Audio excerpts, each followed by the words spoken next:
commencé la moto à l'âge de 6 ans, après la compétition à l'âge de 12 ans, notamment en Espagne. Et ensuite, à l'âge de 14-15 ans, je suis venu en France. J'ai fait plusieurs années de championnat de France. Et ensuite, j'ai fait pendant 3 ans le mondial, donc 150 et Moto 2. Et après, j'ai refait 3-4 ans en France. Et en 2015-2016, je suis parti pour faire 3-4 années en championnat américain. Et ensuite, ces 3 dernières années, j'ai fait le championnat de France, 600 et 1000.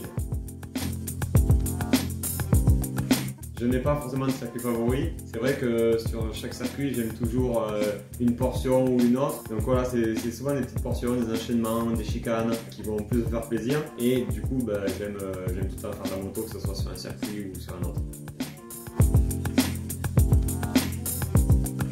Moi, je suis un passionné de moto. Au quotidien, je pratique beaucoup l'enduro, le flat track, trial, des fois du motocross. Ce que je pratique en compétition, c'est la moto de vitesse et c'est ce que je préfère. Mais j'aime vraiment toutes les disciplines.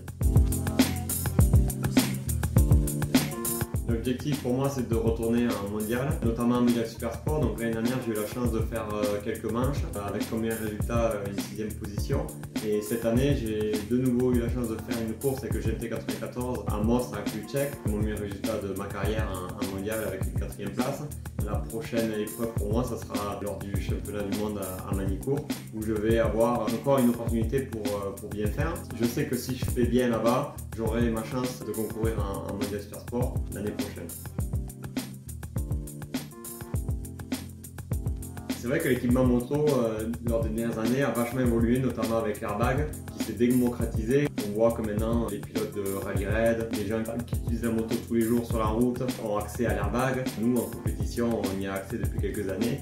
Et c'est vrai que mais c'est super. Et aussi, les réglementations par rapport au casque, aux combinaisons, aux matériaux ont vachement évolué. Et du coup, je trouve ça vraiment super que la sécurité des pilotes et des utilisateurs de moto au quotidien soit vraiment mis en avant. Et c'est quand même plus agréable de pratiquer un sport à risque dans de meilleures conditions.